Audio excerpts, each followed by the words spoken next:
My mom told me not to celebrate my son's birthday because my sister's kids would feel jealous. So I uninvited them and did it anyway. When they tried to crash it, I exposed their family rules to everyone. Hey Reddit, I never thought I'd be airing family drama online, but here we are. I need to get this off my chest. Grab your popcorn and listen to this train wreck. It gets worse than you think. By the way, I'm dyslexic. Sorry if I stumble through some words. Bear with me, please. I'm Owen, 37 male, a licensed general contractor, making solid money enough to live a comfortable life. Here's the thing about being the family workhorse. Nobody notices you're carrying all the weight until you just stop. And by then, they're too busy blaming you. Before anything, let me give you a quick background so you understand the family dysfunction. My older sister, Kylie, is what you get when participation trophies meet pure delusion. She's a freelance makeup artist, which basically means she does maybe 3 weddings a year and acts like she runs a Fortune 500. Always talking about building my empire from her McMansion that her husband's tech salary pays for. Everything with her is a performance. I don't even hate her. Honestly, that would take way more energy than she deserves. But I stopped respecting her around the time she told someone at a family dinner she was self-made, while I was literally on a ladder installing her whole security system for free. The lack of self-awareness was impressive. Mom kept score like she was running a casino. Every little success got tallied up, but the game was rigged from day one. Kylie could post a selfie, and Mom would act like she just cured cancer.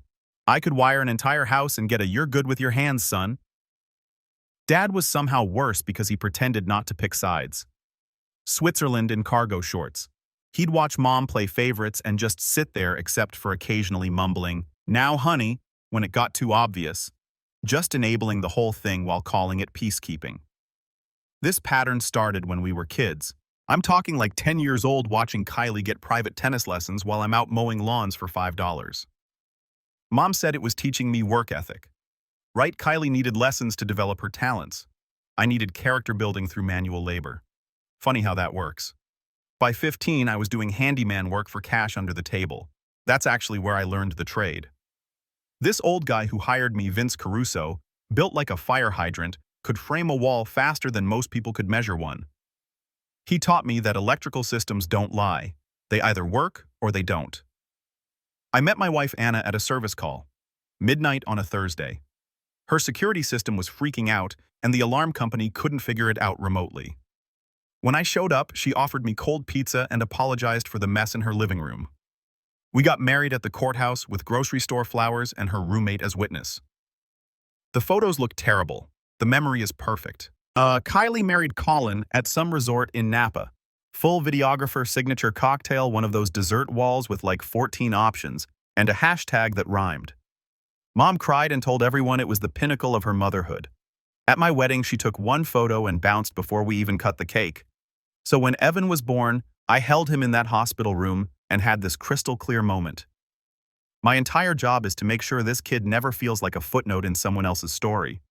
We don't have much, but we've got rules. Don't lie, don't keep score, don't let people weaponize kindness against you. My family runs on small favors that aren't actually small. Install Kylie's doorbell and cameras, fix Dad's garage opener and get it on Wi-Fi. Pick up takeout because Kylie's makeup client ran late. Babysit the cousins because Kylie has a consultation. At first I said yes to everything because that's what you do, right? You keep the peace, you pay the family tax. But the tax kept going up and I never got a receipt. So I started tracking it to have proof that I wasn't crazy about how lopsided this whole thing was. January through August last year, 42 hours of labor parts and materials, $378, reimbursed $0, thank yous, that didn't immediately get followed by another request. The worst part, they just schedule me like I was on their payroll. Text at 7 a.m. on a Saturday. Can you come by at 9 Sudro, garage door opener died. No if you're free or when you have a chance. Just straight up expectations. And if I said I had Evan's soccer game, well, can you come after? It'll only take 20 minutes. It never took 20 minutes. Minimum an hour, usually 2 once they started with the while you're here additions. And Evan's game would be over by the time I finished. He'd ask where I was during his goal. I'd say family emergency. He'd just nod like he understood. But that look in his eyes like he already knew he wasn't the priority. That haunted me. Mom kept saying they'd settle up at Christmas. Then it was after Kylie's launch. Then things are tight right now. Meanwhile, Kylie's showing up to family dinner with a new makeup kit. But it's not even about the money, it's the assumption behind it all. Our schedule's negotiable. Theirs is set in stone. Evan's needs are flexible. Their kids' feelings are like constitutional rights. Our boundaries are selfish. Their demands are family obligations. Last year we tried doing a joint birthday party for Evan's 8. It made sense. Mom said the cousins should celebrate together. Sharing meant Evan basically faded into the background while Kylie's kids ran the show and got a cake. I watched Evan blow out his candles. 3 out of 8 because Kylie's kids wanted to help and something in me just cracked. Evan asked me later if joint meant not really mine. And Anna cried in our bathroom. I stood outside that door staring at the smart thermostat I'd installed in my parents' house and thought about sending them an invoice for emotional damages. I didn't, though, felt too small, also pointless. Meanwhile, they'd been auditing my worth since I could walk, but somehow that was just family standards. I was about to find out exactly how messed up those standards really were. Saturday morning, the day before Evan's 9th birthday, I swung by my parents' place to borrow their folding tables for the party. We needed extras for food and gifts. Dad's in his recliner doing his best impression of furniture. TV on, but muted. That's his default setting when things are about to explode. Mom's in the kitchen making coffee. The air's got that pre-fight tension where everyone knows what's coming. Kylie's there too, sitting at the counter scrolling through emails. She glances up when I walk in, does this weird smirk thing, and goes right back to her phone. Mom sets a mug down hard enough to make her point clear. We need to talk about tomorrow. I just wait. Let the silence do the heavy lifting. You're going to have to postpone Evan's party. What I asked. Kylie's kids saw the decorations you bought. They're upset. A big celebration for Evan right now would just create conflict. It's not appropriate. The words land like someone threw a brick through a window. It's 5 kids, hot dogs, and a cake from Costco, I say, voice completely flat. We're not booking out Disneyland here. Kylie jumps in without even looking up from her phone. It's not about the party, Owen. It's about being sensitive. My kids are going through a lot right now. They don't need to feel less than what I ask. A 9-year-old's birthday party. They're dealing with the separation, Kylie says, finally looking up. Colin moved out 2 weeks ago. The kids are devastated. And here you are planning this big celebration like nothing's wrong. I blink at her. Blink at Ed. So my kid doesn't get a birthday because your marriage fell apart. Her face goes red. That's not what I said. That's exactly what you said. Mom does her guilt trip voice. If you insist on going forward with this selfishly, then don't bring him here afterward. We won't reward that kind of behavior. Reward what behavior I ask. Celebrating my son causing unnecessary pain to your nieces and nephews. Mom says, family comes first, Owen. Sometimes that means making sacrifices. I've been sacrificing for this family my entire life. I say, Evan hasn't. He's 9. He gets a party. Dad clears his throat and sits there like a decorative plant. Completely useless. Something clicks in my brain right then. Not anger, recognition. I see the whole pattern laid out like a blueprint. My kids' happiness is somehow a threat to their whole ecosystem. The math is completely messed up and always has been. Okay, I say, super calm. I hear you. I leave the tables right where they are and walk out. Don't slam the door. The silence says plenty. In the truck, I just sit there for 5 minutes with my hands on the wheel. My phone buzzes. Kylie, don't be dramatic. We can celebrate him next month. I turn the phone off. That night, I'm sitting at our kitchen table with Anna. Evan's asleep. They said no to the party. I tell her. She puts down her phone. What do you mean no? Kylie's kids saw the decorations? Mom said if we do it anyway, we're cut off. No visits, no family contact. Anna goes quiet for a long time. Then what do you want to do? I want to throw my kid his party, I say.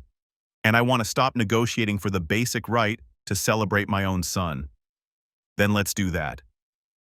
The messages start at 9:40 p.m. Dad first. Let's think this through. Kylie next. Don't make everything so difficult. Okay?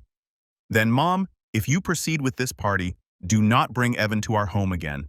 We cannot support your disrespect. I screenshot everything. Create a folder labeled evidence. Turn my phone off. Anna and I sit in our kitchen and I feel something I haven't felt in years. Clarity. Sunday morning.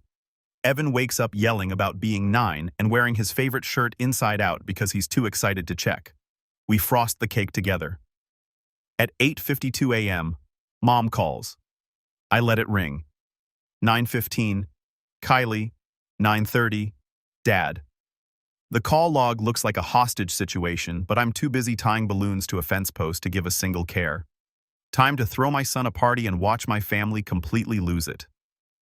We set up at the community park near our apartment, reserved the pavilion for $60, hung a banner that said Evan's 9th in letters he'd colored himself, brought a cooler full of drinks, hot dogs on a portable grill, and that Costco cake. Kids start rolling in around 1100 a.m. Kylie must have seen the park name on the RSVP text chain Colin was still on because they walked in like they owned the place. Shy hellos that turn into total chaos within like 10 minutes. Soccer in the grass, tag around the trees, that specific brand of joyful screaming. Normal kid activities. At 11:20, I see them at the entrance.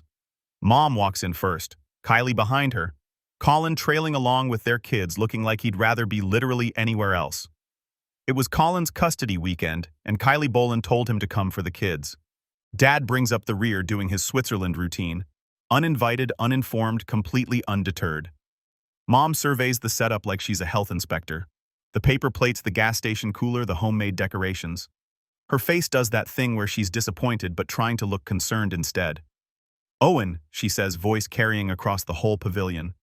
We warned you about the consequences. This is Evan's party, I say. Calm as still water. Kylie steps forward with her phone up. Look, I'm not trying to cause drama here, but this is incredibly selfish.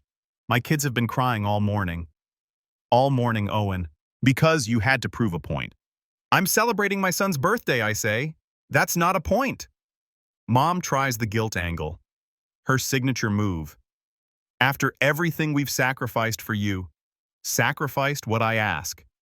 She blinks like I just asked her to solve calculus on the spot. We raised you. We gave you opportunities. You gave Kylie opportunities. You gave me chores. Don't mix things. One of Evan's friend's moms is watching this whole thing go down. Soccer mom type with a minivan and sensible shoes. She catches my eye and mouths. You okay? I nod. She positions herself between Mom and the kids. Kylie jumps in. Oh my God, are you seriously playing the victim card at a children's birthday party? I'm playing the host card, I say. At my son's party that you weren't invited to. Colin clears his throat. Hey man, can we just let's be adults about this? I am being an adult, I say. I planned a party for my kid. You guys showed up uninvited and tried to make it about yourselves. Clear. Who needs to act like adults? Mom's eyes widened. How dare you speak to us this way? Dad tries to step in. Son, maybe we should all just take a breath. Don't son me, I say. You sat there for 37 years watching this happen and said nothing. You don't get to play mediator now. The kids have all stopped playing. Just standing there in awkward silence, watching adults absolutely ruin a perfectly good Saturday. I hate that, but I also know this needs to happen. I crouch down to Evan. You okay, buddy? He nods. You want them to stay? He looks at his cousins, then at Kylie, then back at me. I just want everyone to have fun. Smart answer. Diplomatic. He's 9 and already better at this than any of us. I stand back up, look right at my mother. You can stay and behave like guests, or you can leave. You're giving us an ultimatum, she asks, voice shaking with that manufactured hurt. I'm stating boundaries. If that feels like an ultimatum that says way more about you than me. Kylie tries to storm closer, but Colin catches her arm. She yanks free. You know what, fine. Enjoy your little party. When your son asks why he doesn't have a relationship with his grandparents, you can explain how your ego was more important than family. When he asks, I say, I'll show him the screenshots of you threatening to cut him off if I celebrated his birthday. I'll let him decide who actually valued family. Her face goes completely red. Mom looks like someone just slapped her. Dad's just staring at his shoes. I turn to the kids. Who wants hot dogs? The pavilion fills with enthusiastic yelling. Mom's standing there frozen. Then she snaps. If you walk away from us like this, don't come back ever. We won't be disrespected in front of children. We won't be blackmailed in front of them either, I say. Kylie films herself walking toward the exit, probably already drafting the victim post in her head. You'll regret this, she says over her shoulder. I regret wasting 42 hours of labor on your whole house automation, I say. This actually feels pretty good. Kylie storms off first. Mom and Dad follow in a huff. Colin hangs back long enough to tell the kids they can stay, then slips out. We eat hot dogs. Somebody spills lemonade. Somebody scores a goal and does a backflip. Life just reboots like nothing happened. When the last kid leaves, Anna leans against me. I'm proud of you. I exhale for what feels like the first time all day. Colin shows up like an hour later to get his kids. Kylie left without them. He apologizes. Says the separation is getting messier. Says Kylie's been spiraling since he moved out. He laughs. Sad laugh. Then he says something that sticks with me. She kept telling me you owed her for being family for existing, like you were the jerk for wanting to get paid for skilled labor. I started actually doing the math on what she was spending versus what she was bringing in, and nothing added up. You're better off, I say. So is my bank account, he says, and my blood pressure. That night, I started thinking. I knew we couldn't stay in this apartment that's only 15 minutes from their house. Not where they could just show up whenever they felt entitled to. Not where every grocery run risked an ambush. We clean up the pavilion, take our leftover cake home. That night, I'm sitting on our balcony that overlooks a parking lot. And I realize something important. We need to disappear completely. Time to go ghost. We pack like we're fleeing a crime scene. 2 duffel bags, 1 backpack, Evan's favorite Lego sets. Anna grabs our important documents. I take my tool bag and invoice book. Everything else can get replaced or just left behind. I call Vince, the old contractor who taught me the trade. Tell him we need somewhere to crash for a week, maybe 2. He doesn't ask questions, just gives me the address to a rental property he owns on the east side of town. Says the tenant just moved out and we can stay there while he looks for someone new. No rent, he says. Just keep it clean and fix anything that breaks. We leave our apartment at dawn. Don't tell the landlord. Don't forward our mail. We ate the deposit and a lease break fee that hit 2 weeks later. Paid it and called it tuition for Peace and Quiet 101. So we load up the truck and drive across town like we're entering witness protection. Vince's place is a 2-bedroom above a tattoo parlor. The stairs creak. The windows don't seal quite right, but it's 30 millimeters from my parents' house and that makes it absolutely perfect. The buzz of tattoo guns and the smell of antiseptic become our new normal. Evan thinks it's cool. Anna says it has character. I say it has distance. The family reaction comes in waves. Week 134, missed calls from Mom, 19 from Dad, 12 from Kylie. Unknown numbers that turn out to be cousins and aunts recruited for the guilt campaign. Voicemails ranging from concerned to straight up threatening. Where are you? We're worried about Evan's well-being. This is abusive behavior, Owen. You're tearing this family apart. I save everything. Label it weather report. One voicemail from Mom really stands out. Your father fell yesterday. Had to call Kylie because we couldn't reach you. What if it had been serious? What if he died and you missed it because of your pride? I call Vince. Did my dad fall? Saw him at the hardware store this morning. Vince says, looked fine to me, was buying mulch lying to manufacture emergencies. Classic move. Week 2, the financial ambush. Mom texted me a spreadsheet, an actual Excel document. Itemized loans she claims I owe her. It includes birthday gift, 2019, $50, now classified as loan. Thanksgiving groceries, $87. Emergency assistance, $200. I rewired their entire electrical panel for free. Christmas presents, $840. Apparently gifts are loans now. Total claimed $2,337, with reasonable interest, $3,150. I screenshot it, add it to weather report, text back. Send me an itemized invoice for every hour I worked for free. We can settle the difference. She doesn't respond, but I do the math anyway. Sit at Vince's kitchen table with my invoice book and a calculator. Every job I can remember, every repair, every installation, every quick favor that turned into 3 hours, 42 hours of labor at my current rate of $110 per hour, $4,620. Parts and materials, $378. Family discount that was actually just free labor, $4,998. I don't bill them, but I keep the invoice. File it with weather report just in case. Week 3, the smear campaign. Kylie posts some quote about setting boundaries with toxic family members over a sunset photo. 3 people comment hearts. 1 person comments staying strong for your babies. Then she posts a whole carousel of photos from her kids, healing journey therapy sessions, art projects about feelings, a vision board about rebuilding after family trauma. The comment section is a piece of work. Everyone feels terrible for her. Poor Kylie, abandoned by her brother. Nobody mentions the 42 hours. Nobody mentions the threats. Nobody mentions my son's birthday. I stay completely off social media. Delete the apps. Block their numbers. Our new life has a rhythm to it. Mornings. Walk Evan to his new school 6 blocks away.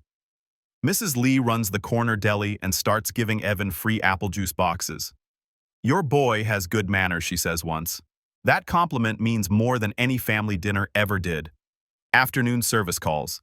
I raise my rates by $15 and stop apologizing for it. Charge extra for same-day service. Add a weekend premium. Funny thing happens, people just pay without complaint because professionals charge professional rates. Evenings. Homework at a folding table I found on Craigslist for $10. Pasta 4 nights a week because it's cheap, and Evan doesn't complain. Soccer in the park. I take every contracting job I can get. Stop undervaluing myself. And here's the thing. Once you stop doing that, other people stop too. I also implement a new policy. When family texts asking for help, I send a standard reply. Happy to help. Rate is $110 per hour. Weekend rate $140. Payment required upfront via Venmo. Mom replies, this is ridiculous. Dad replies, we're family. Kylie replies with a screenshot of a Yelp listing for a different contractor and a laughing emoji. I reply to all of them. Great. Hire them. They don't. In November, Dad calls at 6:00 a.m. The smart lock system on the front door is acting up. Your mother can't get out to her appointment. I can come Wednesday at 3 p.m. Rate is $110 plus parts. Venmo first. Long silence. You're really doing this, I am. We raised you better than this. You raised me to work for free and accept scraps. I'm doing way better than that. He hangs up. They hire a contractor who charges $185 and apparently messes up the installation so bad they need a second guy to fix it. Cost them $340 total. Mom texts a photo of the bill with the caption, "This is what happens when family abandons family." I type out like 6 different responses. Settle on. That's what market rate looks like. She blocks me. Good. During that time, Evan was changing gradually, like a plant finally getting actual sunlight after years stuck in a closet. He sleeps through the night, stops tensing up when my phone rings, stops asking, "Are we going to Grandma's?" Starts asking, "Can Ben come over?" And "Can we get pizza Friday?" The answer becomes yes more often. Not because we suddenly have more money. We definitely don't. But the emotional tax is just gone. We're not constantly calculating how to keep the peace or manage other people's feelings. We're just living. We started 2 funds, one labeled Emergency and one labeled Evan's College. The feed them with tips and side jobs, $5 here, $20 there. Sometimes Anna picks up alterations work from neighbors and tucks cash in. The numbers grow slow at first, then faster. Boring and sacred at the same time. I get way better at estimating jobs, at spotting scope creep, at saying that's an additional charge without flinching. One client tries the family guilt trip on me, says her contractor nephew charges way less. I tell her to hire him. She calls back 2 days later, pays my rate without negotiating. Word spreads. I'm the guy who shows up on time, fixes things right the first time, and doesn't lie about timelines or costs. Business picks up. Not everything's easy though. February, the truck needs transmission work, $1,240. We're sitting in the mechanic's waiting room, get the quote, and I feel that old panic rising, but Anna squeezes my hand and says, "We'll figure it out." We dip into the emergency fund, eat ramen for 2 weeks, skip the movies. Evan asks if we're poor. We're careful, I say. He thinks about it. Careful sounds smarter. Anyway, in March, I run into Kylie at Target. She's in the cosmetics aisle loading up her cart with makeup even though she hasn't had a booking in weeks. She sees me. Does this fake surprised face? Oh my God, Owen, I didn't know you shopped here. Where else would I shop? I ask. I just mean, never mind. She looks at my cart. Work boots, zip ties, batteries. Still doing the handyman thing? Still doing the part-time makeup thing? I ask back. Her face goes nuclear. I'm building a business. I'm building a life. One has income. She looks like she wants to throw a basket at my head. Instead, she says, "You know, Mom had a health scare last month. Nobody could reach you because I blocked everyone. What if it had been serious? Then I would have found out at the funeral," I say, along with everyone else who wasn't on the approved list. She stares at me like I just grew a second head. "You've changed." "No," I say. "I just stopped pretending the cost was worth it." She walks away without her baskets. I buy my boots and head home. The texts keep coming, though, from different numbers, different tactics every time. Testing for weak points. From Mom, "Your father's turning 65. From Dad, "We miss Evan. This isn't fair to him."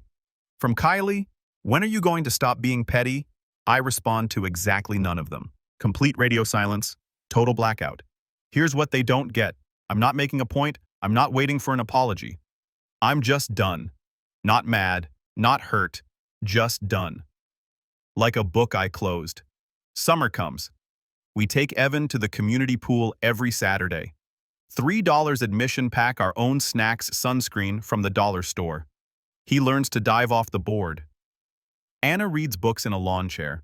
I float on my back and think about absolutely nothing. It feels like winning. In August, Evan's school counselor calls. My stomach drops until she says, "I wanted to tell you Evan's emotional regulation has improved dramatically. Whatever you're doing at home, it's working." I'm sitting in my truck outside a job site and I just feel relief. We barely talk to my parents. They send holiday cards Thanksgiving, Christmas, Easter. Each one has a passive-aggressive subtext about forgiveness and second chances and how family should come first. We decline with one sentence each time. "Thanks. We have other plans." They send photos of matching pajamas and coordinated table settings. We wear mismatched socks and eat pizza straight from the box. And Evan falls asleep between us. One night in October, Anna asks, "Do you miss them?" I actually think about it. Really think. I miss the idea of them. I say, the version I kept hoping they'd turn into, but the real them number. I don't miss being the help. I don't miss wondering when the next ambush is coming. A whole year rolls by. Quiet. No explosions. Just the slow accumulation of better days. Then Evan turns 10. 2 weeks before Evan's 10th birthday, he asks the question I've been waiting for. "Can I invite my cousins to the party?" "You can invite anyone you want." I say they might not come. He writes their names down anyway. Right after Ben and Aiden and Paige draws tiny soccer balls next to each one. We plan the same setup, same park pavilion. Plus, I rent an inflatable obstacle course from a company whose van I helped with an electrical issue when the driver's inverter died. He gives me $100 off and throws in a bubble machine. Community karma, he says. Party day, 100 p.m. The pavilion fills up with kids and noise. I set up the obstacle course and it's an immediate hit. Kids screaming, laughing, wiping out on the inflatable walls and bouncing right back up for more. At 1 o'clock, Kylie shows up with her kids. No mom, no dad. The kids look uncertain for like 8 seconds, then see the obstacle course and forget to be strategic. Evan hands his cousin a juice box. "You can go first if you want." The cousin smiles. "Cool. You go first. It's your birthday." 10 minutes later, I hear Evan's parties are actually fun. From one cousin to another. Kylie catches it, goes stiff, then snaps loud enough for nearby parents to hear. Must be nice having endless attention. One tear quick turn, and she speed walks to the parking lot. Mom chases her. The kids keep playing like nothing happened. It could have been this simple the whole time. But then at 1:47, Mom and Dad walk in, late cautious, dressed like they're going to a funeral. They stand at the edge watching the chaos like anthropologists. Mom approaches me. "Can we talk?" "Not now," I say. "We're busy. 5 minutes." "No." She blinks. "Excuse me." "You're not the main character here," I say. "Evan is. Either join the party or leave. Those are your options. She looks like I just slapped her. Dad takes her arm. Come on, let's just enjoy the party, hun. They sit at a picnic table. Don't really interact much. Take a few photos. Leave after cake without saying goodbye. At 2:30, Kylie corners me by the cooler, arms crossed, doing that fake, concerned look. So this is your revenge, she says. Excluding family from your son's milestone. I didn't exclude anyone, I say. I invited Evan's cousins. They came. You're here. That's inclusion. Mom and Dad are hurt. Mom and Dad threatened to cut off contact with my son if I celebrated his birthday last year. They can sit with that discomfort. You're never going to let that go, are you? Why would I? They meant it. I adjusted accordingly. She tries a different angle. What do you want from us? Nothing. I say that's the whole point. I don't want your version of family. I'm good. You're bitter. Nope. I'm free.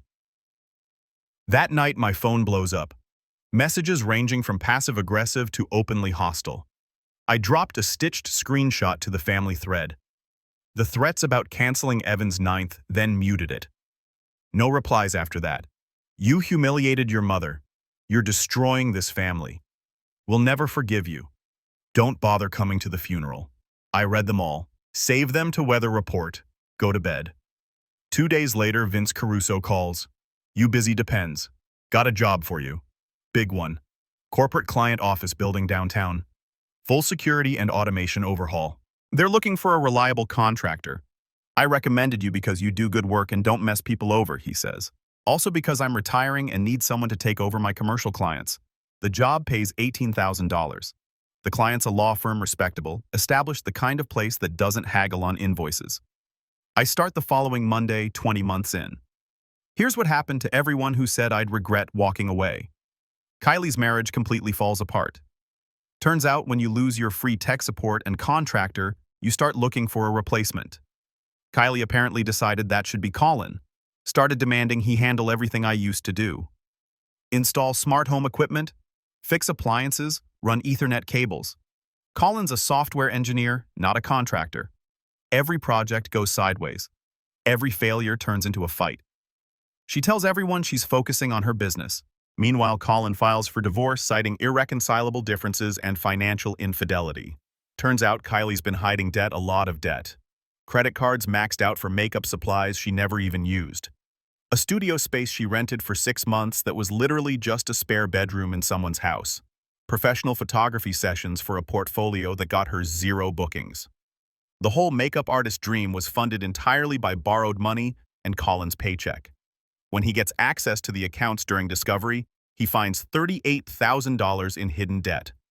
The house goes up for sale. Kylie moves into a condo and immediately starts telling people she's simplifying to focus on artistry. Translation: couldn't afford the mortgage anymore. Her business dries up too. Brides talk. When your marriage implodes publicly and your own brother won't speak to you, people start wondering what you did. Nobody wants drama on their wedding day.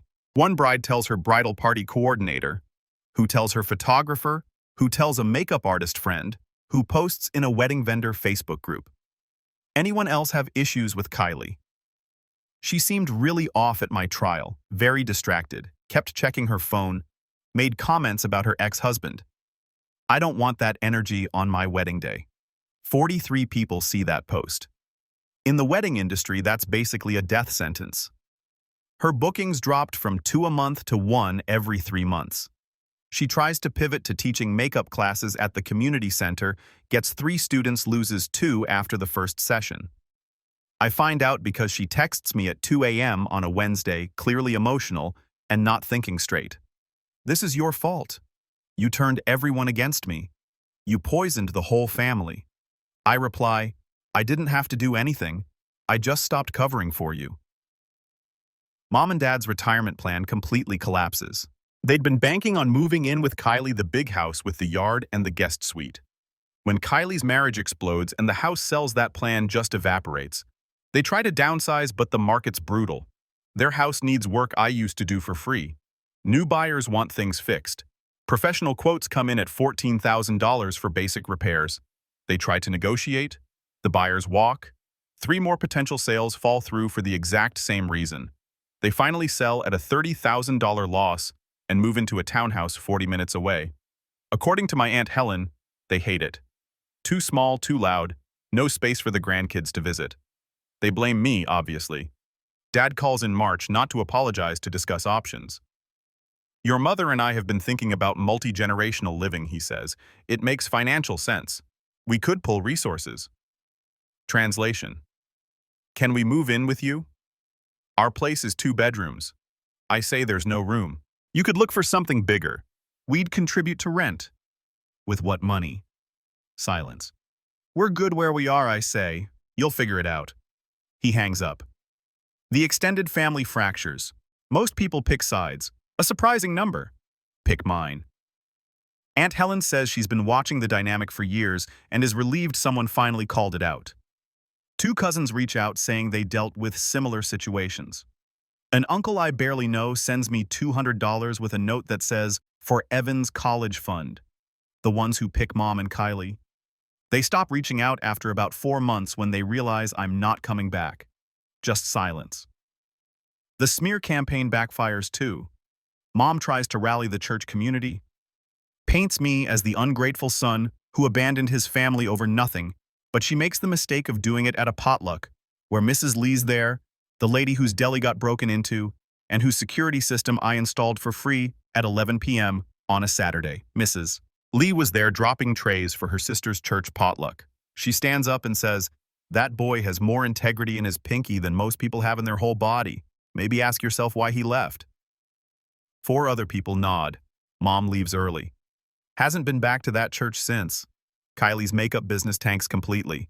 Reputation matters in that world, and when your own brother won't speak to you when your marriage explodes publicly when brides start whispering at bridal shows, people notice. Someone sends me a screenshot of a wedding forum thread. Someone recognized Kylie's name from a vendor list and posted asking if anyone had used her. The comments are brutal. Her last few bookings cancel. Word spreads that she's difficult, unreliable, expensive for what you get. The phone stops ringing. Evan thrives. Turns 11, then 12, taller than Anna now, honor roll, travel soccer team, friends who come over and trash our place. And I love every second of it. We save enough for a real vacation. Drive to the coast. Evan stands in the surf up to his knees and says, "Dad, this is the best day of my life." Anna takes a photo of him and me standing in the water sun setting behind us, both of us grinning like idiots. That photo lives on our fridge now, right next to his honor roll certificate and the birthday countdown calendar. I'm not the supportive son who did free labor anymore. I'm the guy who walked away and built something better. I became the disappointment son, which is good for me. At least I am happy and having peace of mind.